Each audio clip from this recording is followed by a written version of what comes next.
Voilà. Donc, la première chose, quand je parle de développer les fondamentaux de sa foi, il faut comprendre, la première chose qu'il faut comprendre, c'est la foi ne s'exprime que dans des situations. Quand vous lisez Hébreux 7, vous allez voir que c'est des situations qui exprimer leur foi. On va dire que Abel, c'est parce qu'il se retrouvait dans la situation.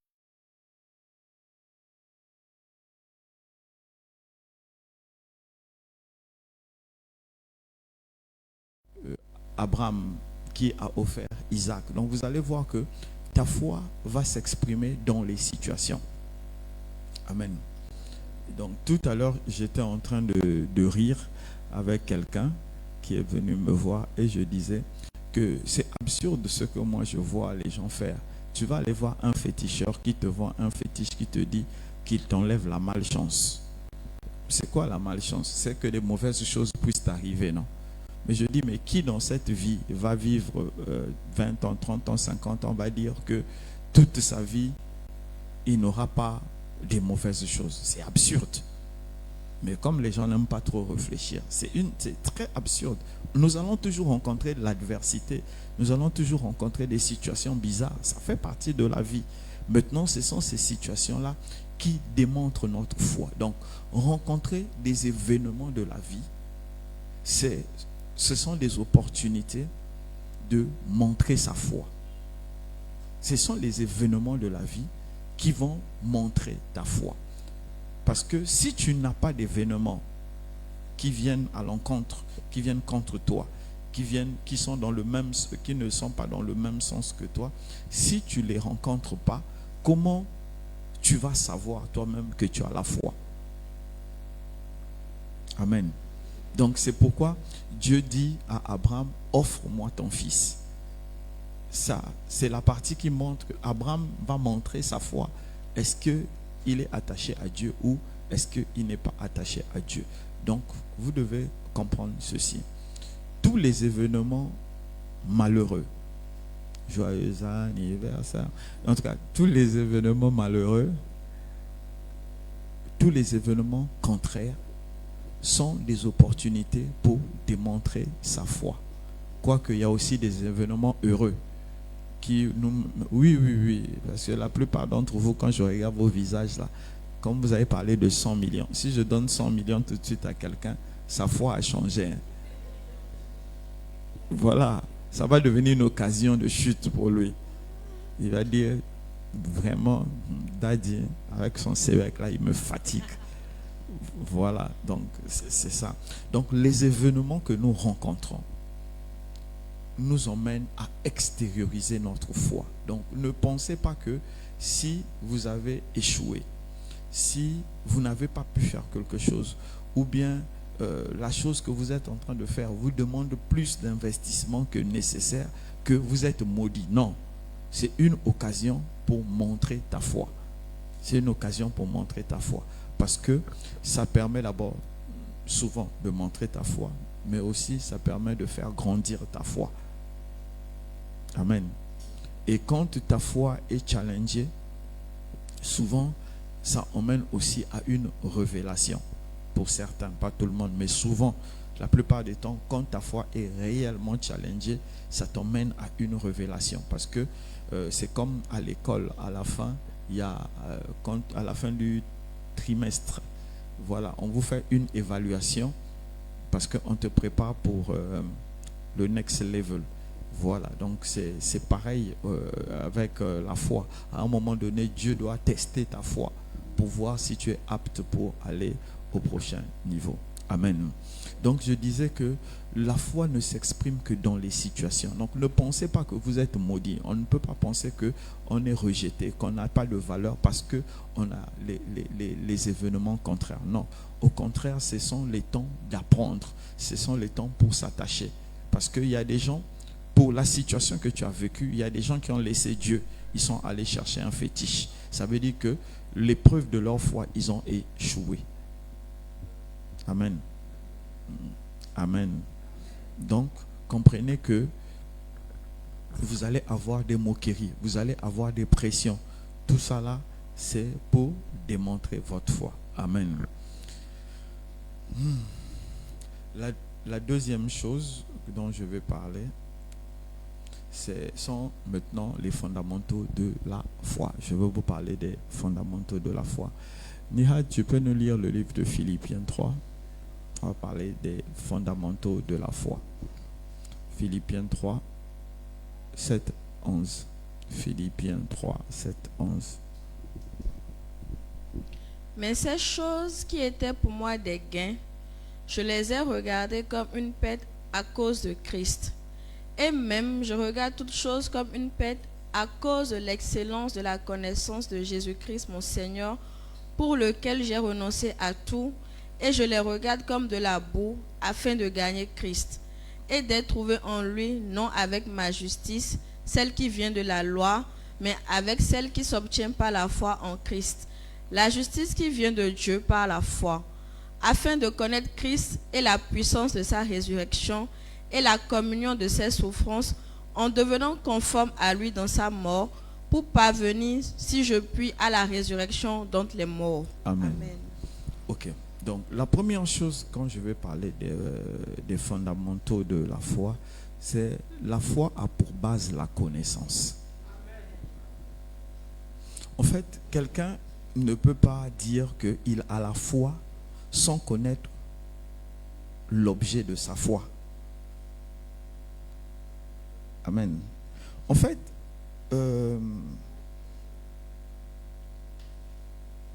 nous prions beaucoup. Vous êtes d'accord avec moi? En tout cas, surtout vendredi soir. Faut tourner dans Cotonou. Samedi, nuit.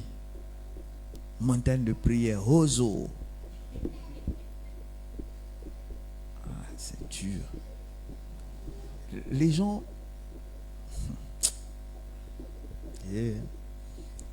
ça va aller. Vous voyez, regardez. Je ne sais plus c'était avec qui j'étais en train d'échanger et je disais, on se retrouve comme ça. Je vous dis, j'étais un jour dans ma maison. Le diable est venu. Il m'a attaqué avec 6 démons. J'ai frappé à gauche le premier, coup de pied à droite, tchagui à gauche. 3 heures. Je vous ai parlé de mon combat avec le diable. Et à la fin, je dis, j'ai eu la victoire au nom de Jésus. À la fin, vous savez qu'on a la victoire au nom de Jésus. Mais comment Jésus donne la victoire là, vous ne savez pas. Donc on passe 3 heures en train de parler du diable et des démons. Mais celui qui donne la victoire, on clôture juste la prière, on clôture juste la victoire avec son nom. C'est ça. Ce qui fait que, en fait, les gens n'ont pas de prière. Nous n'avons pas souvent des prières efficaces parce que nous ne connaissons pas celui qui nous emmène à avoir une prière efficace. Paul dit que quand il a connu Jésus, ce qui avait de la valeur a perdu de la valeur. Et il était prêt même à se sacrifier pour le Jésus qu'il a connu. Donc vous comprenez que quand je vais prendre Paul, la façon de Paul de prier et la façon de chacun de nous de prier sera radicalement différente. Parce que Paul dit, quand il a connu le Christ, ce qui pour lui était un gain, ce qui lui donnait de la valeur, il dit que c'est devenu de la boue. Donc, si à l'époque, ce qui donnait à Paul de la valeur, c'était parce que il avait une Range Rover, il avait une maison à étage, il avait du succès avec les femmes. Il dit, quand j'ai connu Jésus, toutes ces choses-là ont perdu de leur valeur et j'ai renoncé à ça. C'est 2 choses. C'est pas seulement perdre de la valeur, mais c'est renoncer aussi.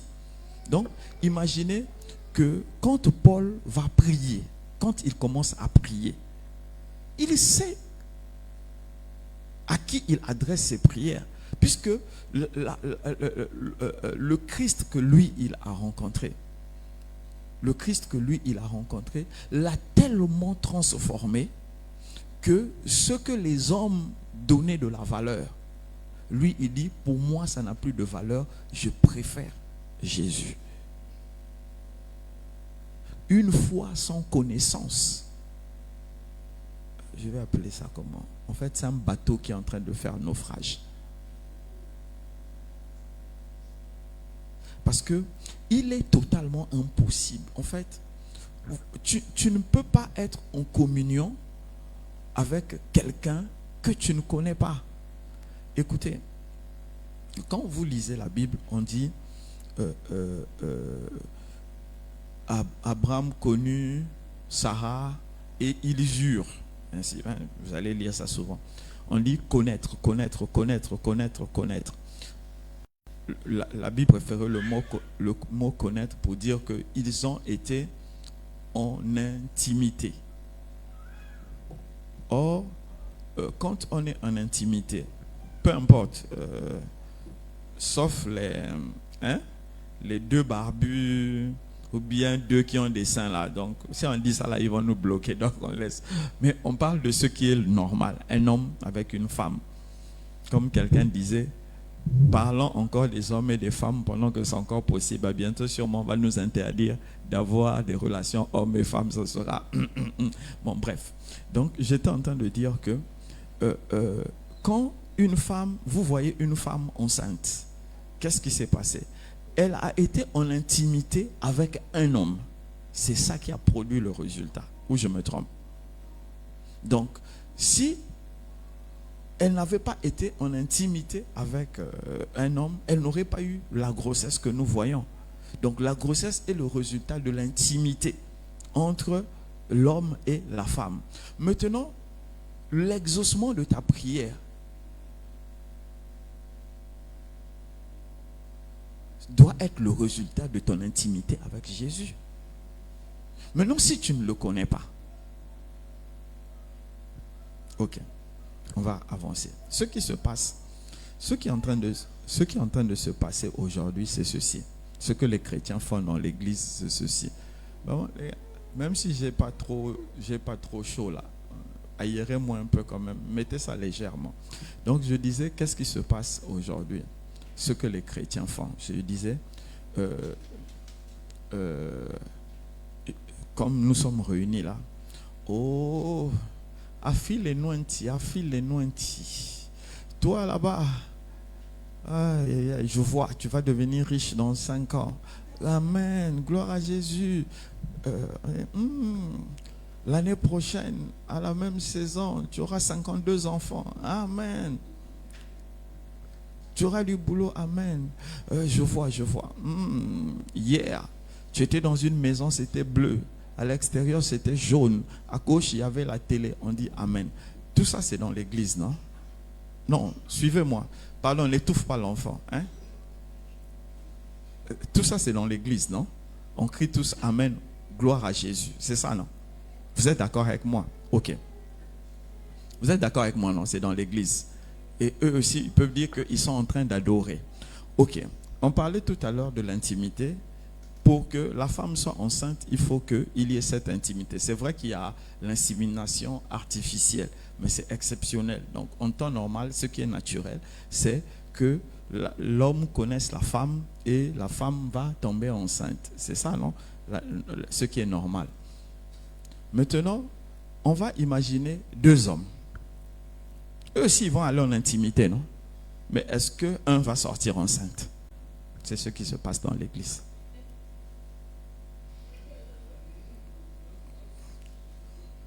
Aïe, c'est pas passé. Oui, mais sans connaître le Christ, sans connaissance, tu entres en intimité avec qui? Parce que c'est l'intimité avec Jésus qui nourrit ta foi. Tu n'es pas intime avec lui. Tu vas avoir le résultat comment? Amen. C'est bon là. Niha, 2 Pierre. 2 Pierre 3, 18.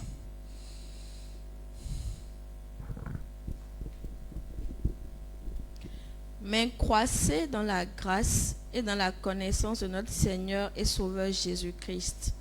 À lui soit la gloire maintenant et pour l'éternité. Amen. Mais croissez dans la grâce et dans la connaissance. Donc, nous devons croître dans la connaissance de Jésus. Je ne vais pas, comme on n'est pas là pour parler de la grâce, je vais parler juste de la croissance. C'est Pierre.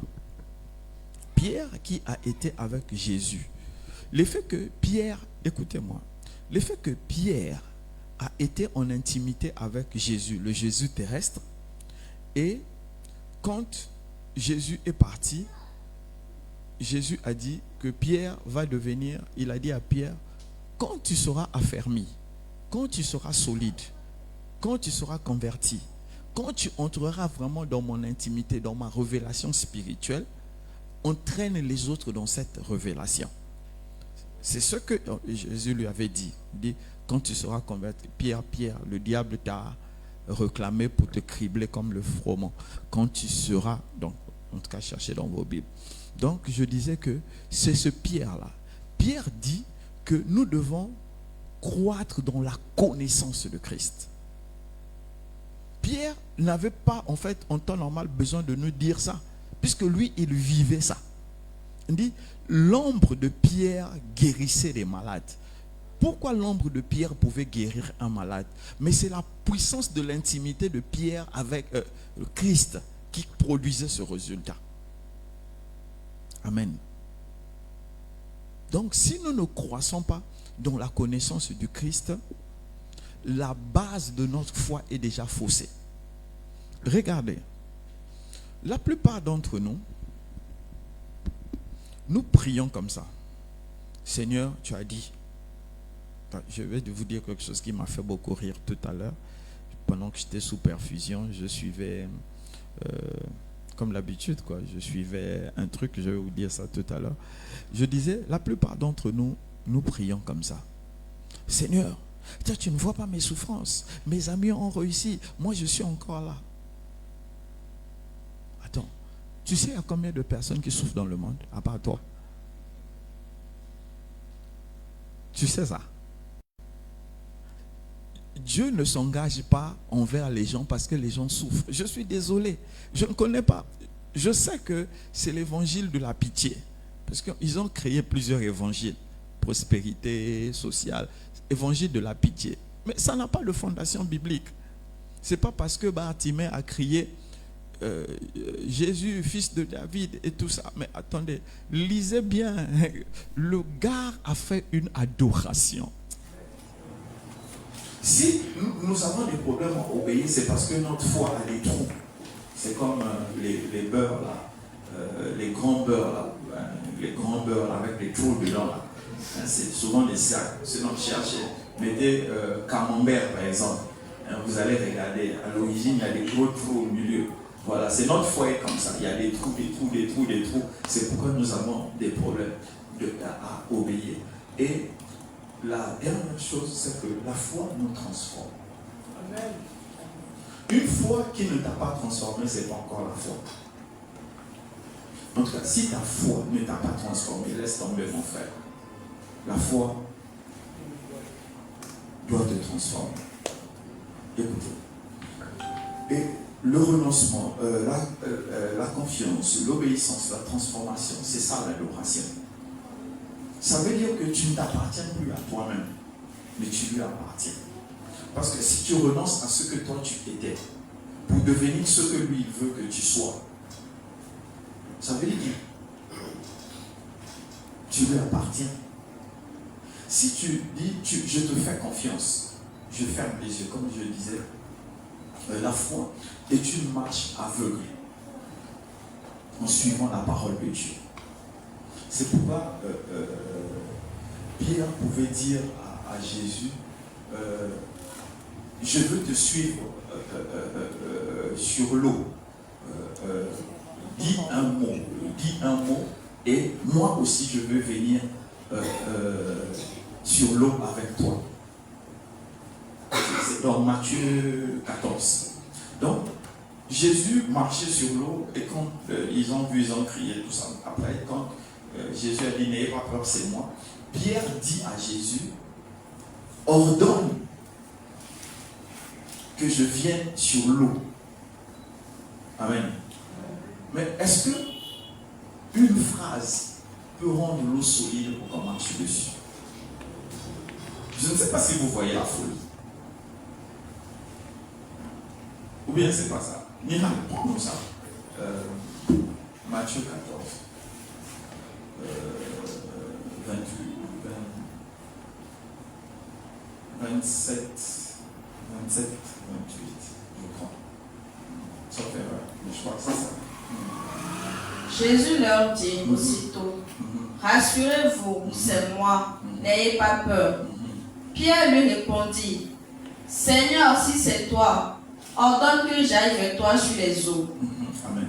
Pierre dit à Jésus qui marchait sur l'eau, ordonne que je vienne, que moi aussi je marche sur l'eau comme toi.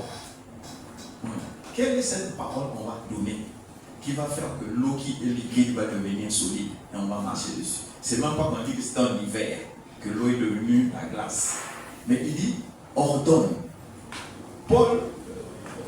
Pierre ne dit pas à Jésus de ordonner à lui, c'est pas à lui. Il dit à Jésus d'ordonner à l'eau de devenir solide pour que lui il marche et qu'il vienne. Vous voyez un peu la folie de la foi, c'est ça. En fait, là où personne n'est allé, là où personne ne connaît comment y aller là, hein? C'est là où Dieu te dit vas-y, c'est ça la folie de la foi. C'est pourquoi quand on revient au début, on dit dans Hébreux 11, l'ayant possédé, ils ont fait. Donc, c'est parce qu'ils avaient ça qu'ils ont fait des exploits. C'est parce qu'Abraham avait la foi qu'il était capable de pouvoir donner Isaac. C'est parce que Abel avait la foi qu'il a discerné quelle est l'offrande qu'il fallait donner. C'est parce qu'ils ont eu la foi que Gédéon a pensé qu'avec 300 personnes, ils pouvaient gagner un combat contre des milliers. Pourquoi? Parce qu'ils ont eu cette folie de la foi. Donc la foi, c'est une adoration. Quand on a la foi, on se laisse guider. Quand les gens vont regarder, ils vont dire tu es fou.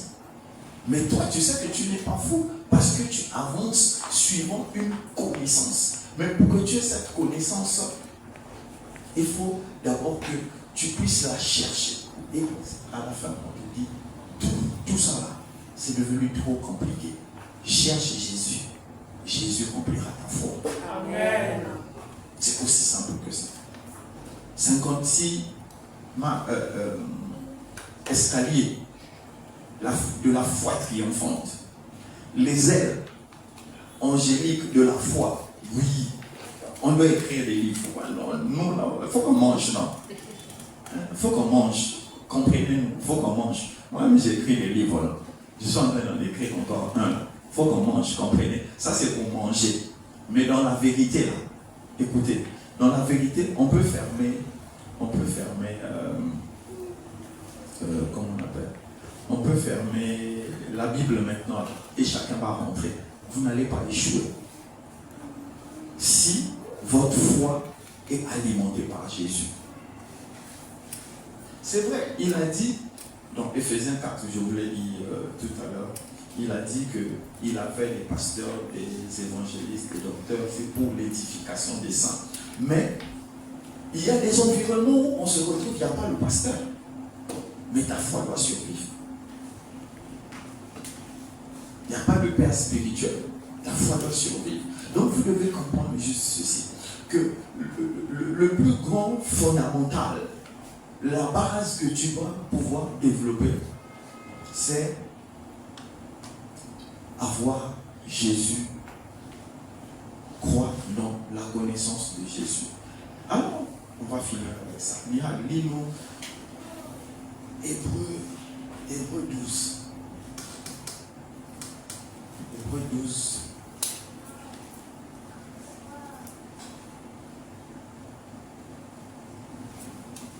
Un d'abord. Dis d'abord. Commence par là. Je vais voir ça dit quoi. Nous donc aussi, Vas-y. puisque nous sommes environnés d'une si grande nuée de témoins, sont compliquées là, les choses. Rejetons tout fardeau et le péché qui nous enveloppe si facilement et courons avec persévérance dans la carrière qui nous est ouverte. Le 2. Ayons les regards sur Jésus. Voilà. Ayons les regards sur... Suivez. Écoutez ce que l'auteur anonyme de Hébreux dit. Beaucoup pensent que c'est Paul, mais moi-même, je pense aussi que c'est Paul. Il dit, ayons le regard sur Jésus, le chef. Non, attends, il dit, ayons le regard. Au début, il dit, nous sommes entourés d'une si grande nuée de témoins. Ça veut dire, beaucoup de gens nous regardent. Ils voient qu'est-ce que nous allons faire, qu'est-ce que nous allons devenir, comment nous allons réussir, comment nous allons accomplir. C'est ça, la grande nuée de témoins. Maintenant, il dit, pour que tu puisses réussir cela, première condition, il faut que tu portes tes regards vers Jésus. C'est allégorique, c'est pas Jésus est là. Et tu dis, comme je vous dis, portez vos regards sur cet écran. C'est pas ça. C'est pas ça, c'est allégorique. Il dit, vas-y. Ayons les regards sur Jésus. Ayons les regards sur Jésus. Donc, non, cherchons Jésus. C'est ce qu'il veut dire. Mais c'est une forme allégorique. Donc, tournons nos regards vers cet écran. Et maintenant, de cet écran-là, ce que nous allons avoir, c'est, vas-y. Le chef et le consommateur. Le chef, il est le chef de notre foi. Ça veut dire, le chef, c'est la tête. C'est ça, non? Et il ne s'est pas arrêté là. Deuxièmement, il dit encore, il est le consommateur. C'est lui qui mange encore notre foi. C'est lui qui a besoin de notre foi. C'est lui qui se nourrit de notre foi. Consommateur, c'est celui qui se nourrit de la production. Ouais. Donc c'est Jésus. Non seulement il est le chef et le consommateur de la foi. Non seulement il est le chef de notre foi, mais il est encore celui qui a besoin de notre foi. Bon, maintenant on te dit, tu as beaucoup de témoins autour de toi. Tu as dit que tu es chrétien au nom de Jésus. On te dit, qui est Jésus? Tu dis, je ne sais pas. Tu ne peux pas avoir la victoire. En temps normal, vous savez, vos prières stratégiques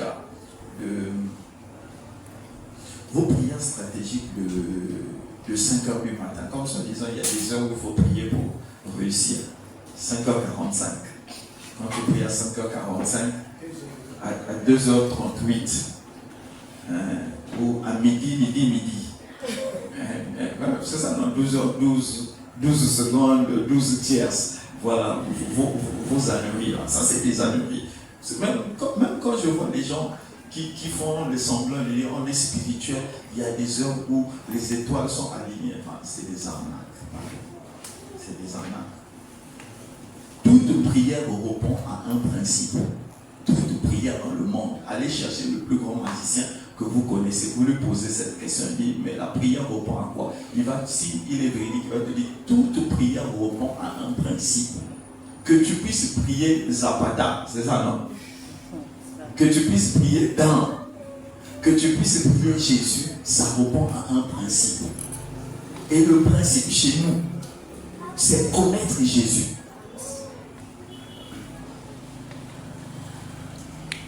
Le principe chez nous, c'est connaître Jésus. Si tu ne connais pas Jésus, si tu ne crois pas dans la connaissance de Jésus, tu auras une foi qui a des gros trous, qui a des manquements. Tu ne peux pas faire une prière efficace. Écoutez, ce n'est pas que Jésus ne sait pas que tu as des problèmes. Avant même que tu ne viennes, c'est ce qu'il nous a montré avec Zachée. Est-ce que Jésus avait vu Zachée monter sur l'arbre? Il n'a pas vu Zachée monter sur l'arbre. Mais quand il est arrivé sous l'arbre, il a levé la tête et il a dit, Zachée, descends. Il connaissait Zachée. Donc Jésus te connaît, Jésus me connaît. Il connaît notre passé, il connaît nos manquements présents. Ce dont il a besoin, c'est que nous puissions croître dans notre intimité avec lui. Notre intimité avec lui va transformer notre foi. Et notre foi deviendra devant lui une adoration. Et cette adoration, c'est lui qui est la tête de cette adoration. C'est lui qui a besoin de cette adoration. Jésus n'a pas besoin que tu lui dises, hier j'ai eu tel problème. Avant-hier j'ai eu mal au ventre. Quelqu'un m'a mal parlé. Il me manque l'argent. Il n'a pas besoin, il le sait. Ce dont il a besoin, c'est que tu lui donnes juste l'adoration. Et quand il recevra l'adoration qui vient de toi, la grâce va commencer à couler, les problèmes vont trouver la solution. Amen. Allons dans le livre de 1 Pierre. On va s'arrêter là. 1 Pierre 5. 1 Pierre 5. Verset 4. Et lorsque le souverain pasteur paraîtra, vous obtiendrez la couronne incorruptible de la gloire. C'est pas ça? 1 Pierre 5. 4. C'est ça? Sérieux?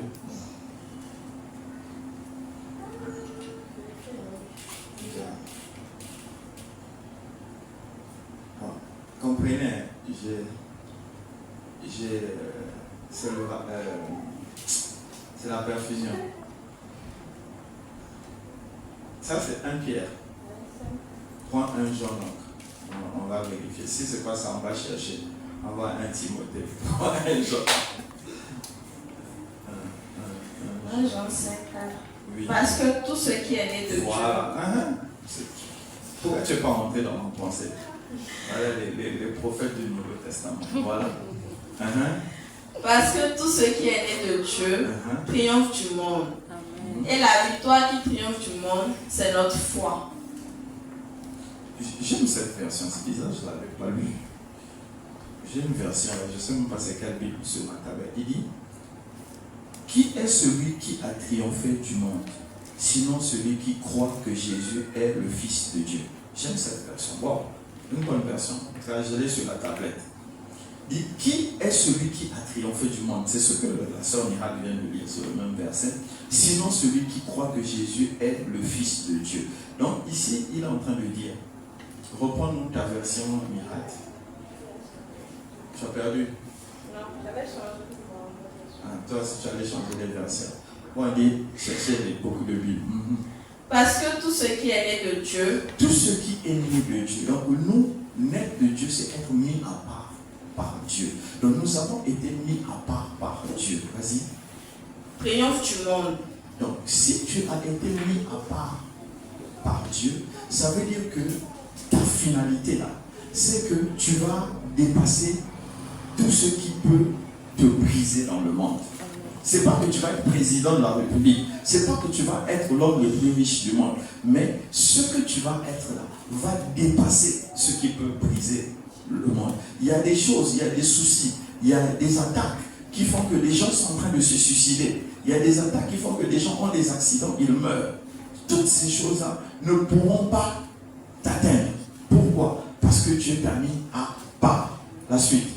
Et la victoire qui triomphe du monde, c'est notre foi. Si tu as Jésus, donc si tu as réellement Jésus, si ta foi réellement est basée sur Jésus, tu auras la victoire. Et il y a certaines prières, donc je disais, vos prières stratégiques prières de la 13e heure, ça c'est des histoires. Prière où il faut laver la tête avant, ça c'est des histoires. Le principe, si tu es chrétien, réellement chrétien, le principe c'est Jésus. Plus tu connaîtras Jésus, plus tu auras la victoire. Plus Jésus augmentera dans ta vie, plus tu auras les victoires. Là où tu auras les échecs, il te donnera l'explication. Parce qu'il ne faut pas aussi mépriser l'échec. L'échec forge le caractère. Oui, échouer, ça ne veut pas dire que tu es maudit ou tu es maudite. Échouer te permet aussi d'être dur, de savoir que dans la vie, tout n'est pas facile. Parce qu'il n'y a pas quelqu'un sur cette terre qui ne va jamais échouer. Je ne sais plus avec qui j'étais en train de parler. Je disais, j'ai un oncle, le dernier de ma mère, qui, toute sa scolarité, il n'avait jamais échoué.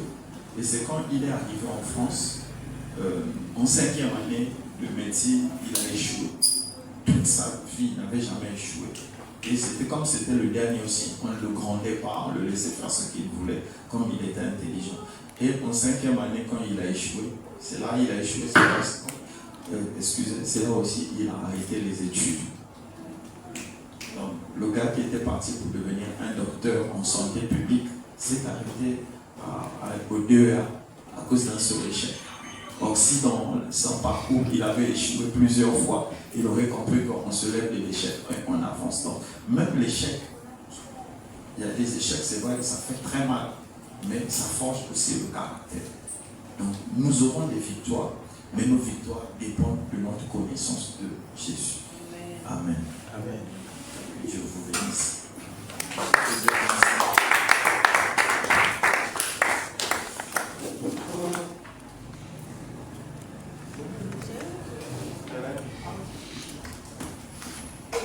Merci Daddy pour votre enseignement. Vous avez tout au long de votre message parlé de connaissance de Christ, de connaissance en Christ. Je voudrais savoir de Christ, connaissance de Christ. Est-ce que ça dit que quand vous parlez de connaissance de Christ là, c'est connaître la Bible ou bien connaître Jésus spécialement? Je parle de connaître Jésus. Mais comme Jésus est dans la Bible, ah, attends, quand tu parles de connaître la Bible, c'est quoi? Retenir la Bible? Non, connaître la Bible, c'est-à-dire avoir la connaissance biblique, quoi. Non. Les écoles de théologie enseignent la Bible aujourd'hui. Donc, c'est pas de ça que je suis en train de parler. En fait, quand je dis connaître le Christ par la parole, c'est... Comment je vais vous expliquer ça? Comme tu me connais là, voilà, c'est de ça que je parle. Donc je ne te parle pas de retenir que Jésus était allé en Galilée, il a rencontré la veuve de Naïm, tout ça, ça c'est des détails. En fait, plus tu vas lire la Bible, plus tu seras dans l'attitude en fait de connaître la Bible, plus les passages bibliques vont recevoir une révélation. Les passages bibliques vont recevoir une révélation. Tout à l'heure, je vous ai parlé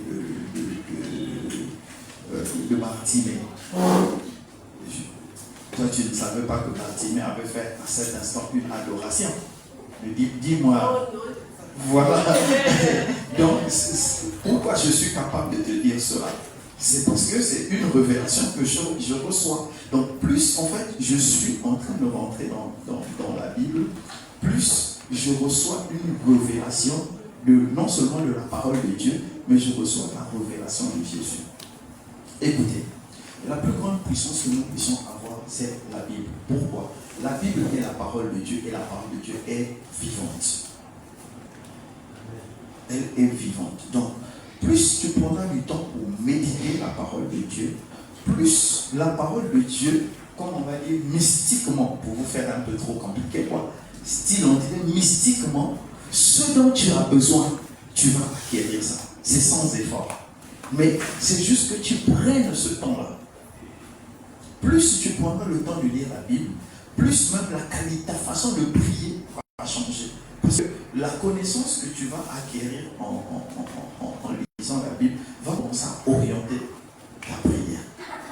Donc ce n'est pas lire la Bible, mémoriser la Bible, mais c'est chercher Jésus dans la parole de Dieu.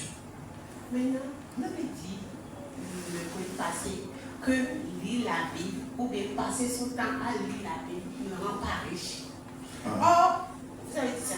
Oui, mais il y a le passage. J'ai pas vu le rapport. Il y a le passage. Quand j'aime méditer dans les 3 jours là. Donne-nous le passage. Il y a un passage qui dit que ce livre ne s'éloigne pas de toi. Josué 1:8. Et ça dit que, en fait, il faut plus se concentrer sur sa connaissance, c'est-à-dire sur sa réussite, que de passer beaucoup de temps à la parole. Ok, amen. Ça, c'est chaud. Aïe. Regardez, Josué 1:8, il dit, vous commencez à Josué 1:8. C'est pas là ça a commencé. Josué a commencé, Josué 1:1. Mon serviteur Moïse est mort. C'est là que ça a commencé. Et maintenant, il décline la mission. Il dit, c'est à toi d'emmener le peuple à prendre possession de la terre promise. Maintenant, qu'est-ce que je te donne? Moïse avait le bâton de commandement. Aaron avait son bâton de berger qui avait fleuri. Donc, il fallait quelque chose à Josué pour montrer que Dieu était avec lui. Et Dieu lui dit, maintenant, toi, je vais te donner juste la puissance de la parole.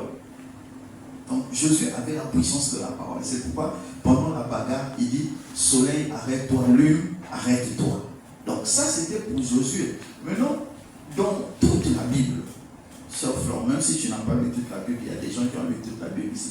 Qui ici, qui dans la Bible a fait comme Josué? Dites-moi, qui a arrêté le soleil et la lune? En fait, le problème des chrétiens, c'est que on ne comprend même pas d'abord, même la Bible, là, quand on lit même, on ne comprend pas d'abord. Et après, maintenant, on commence à dire, comme Dieu a dit à Jésus, tout lieu que foulera ton pied, je te donnerai son héritage. Tu arrives à l'hôpital, tu dis, je prends possession de l'hôpital. Les absurdités pareilles. Non, c'est pas ça. Écoute-moi ça, Flore. Ce que tu as dit là, Josué 1,8, il dit,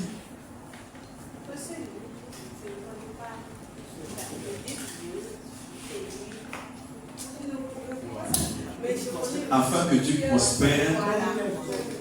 Voilà. Maintenant, toi tu vas prendre ça. On va faire pause. Pas toi. On dit lui. Lui, il va prendre ça. Il va prendre la Bible. Il va méditer ça jour et nuit, jour et nuit, jour et nuit, jour et nuit. Il ne prospérera jamais. Parce que c'est pas pour lui. Parce que pour qu'il prospère dans ça, là, il faut d'abord qu'il y a le commencement. Mon serviteur Moïse est... Ça, c'est les outils qu'on a donnés à Josué. Ce n'est pas l'outil qu'on a donné à un chrétien.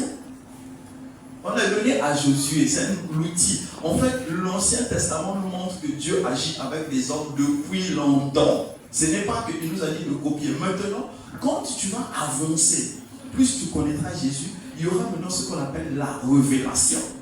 Maintenant, ça peut devenir toi ta révélation. Dieu va te dire, prends le passage de Josué 1.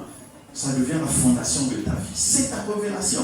Si lui, il prend ça, il va échouer avec. Mais toi, tu utilises ça, tu vas réussir. Parce que c'est ta révélation. Mais ce n'est pas. C'est comme ce que j'ai dit.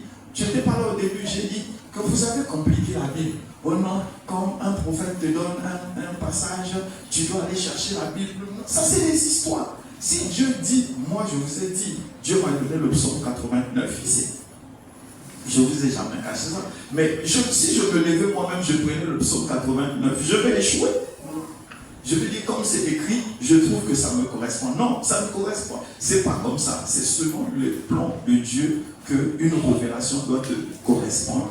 Donc, prospérer parce qu'on lit la parole de Dieu, c'est ton travail. Parce que, imagine, tu dois prospecter des clients. Tu dois prospecter des clients. Tu vas leur dire, la Bible dit, bien comme Madame Gouenou, tu vas dire aux clients, la télé là, je ne connais pas les caractéristiques, mais Hébreux 11, 12 dit, c'est absurde. Voilà, on va dire, mais il y a une folle qui vend des télés quelque part. C'est ce qui va se passer. Ou bien c'est...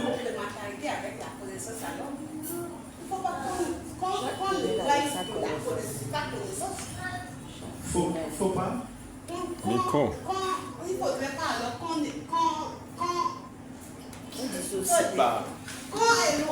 éloigne la parole de Dieu de sa connaissance, de son, par exemple, de son cursus, de ce qu'on a appris. Sauf Flore, la parole de Dieu t'apporte le poids spirituel. La parole de Dieu t'apporte le poids spirituel. Tu m'entends? Voilà. La parole de Dieu ne va jamais remplacer la connaissance séculière, la connaissance normale. Ce n'est pas en lisant la parole de Dieu que tu vas apprendre les maths. Ce n'est pas en lisant la parole de Dieu que tu vas apprendre la chimie. Ce n'est pas en lisant la parole de Dieu que tu vas apprendre la maçonnerie. Voilà. Maintenant, je dis, si tu es d'accord avec moi, pourquoi tu penses que si M. Lambda passe son temps à lire la Bible, il va réussir? C'est pas en lisant la Bible que tu vas apprendre à investir. Ça dépend. Non, écoute, tu ne me suis pas. Je dis, si tu lis la Bible et tu apprends à investir, ça veut dire que tu as une révélation. Ce n'est pas le verset que tu as lu là qui t'a appris ça. Ça veut dire que l'Esprit de Dieu t'a parlé et t'a donné une révélation. Ça, c'est différent que de ce que vous faites aujourd'hui. Vous prenez des versets bibliques et dites, oh non, je m'applique ce verset biblique. Le réma vient de Dieu.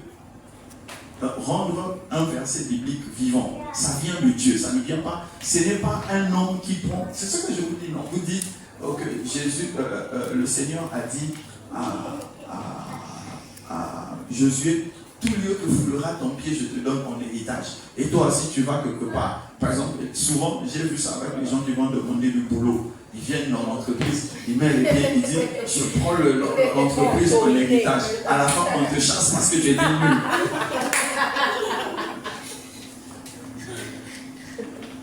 Quand je dis ça, beaucoup, vous retrouvez, non? Beaucoup ont fait ça. Donc, ça, où il y a un problème avec toi, ou bien la parole de Dieu ment. Parce que si Dieu dit que tout lieu que foulera ton pied, tu prends ça en héritage. Tu arrives dans une entreprise, tu déclares dans le nom de Jésus, comme tu as dit chez Jésus, je prends ce lieu en héritage. Et après, on te chasse. On retient même pas ton dossier. Ça veut dire qu'il y a un problème. Soit la parole de Dieu ment, soit c'est toi qui te trompes. Donc, pourquoi ça ne marche pas? Parce que individuellement, nous ne pouvons pas prendre un verset biblique et dire ça, moi je rends ce verset biblique vivant. C'est pas possible. C'est Dieu qui donne la révélation. Donc si Dieu te dit que toi, je vais te rendre riche en lisant juste la Bible, je vous ai dit, tu as oublié la deuxième partie. J'avais dit, moi, lire, méditer la parole de Dieu, prier, moi me rendra riche. Pourquoi? Parce que je suis appelé à faire ça. Voilà. Tu n'es pas appelé à faire ça, donc on ne peut pas te faciliter la tâche comme ça, c'est trop facile. Ça, c'est les chrétiens africains. Est-ce que vous avez fait des cours de théologie? Non, je n'ai pas fait de théologie. Je n'aime même pas la théologie. Bon, c'est vrai que je fais la théologie systématique, mais je n'en fais pas. J'ai les livres de théologie, j'en ai plein là-bas, j'étudie ça, mais je n'aime pas la théologie. Je vais te dire pourquoi. C'est la vision païenne de la Bible.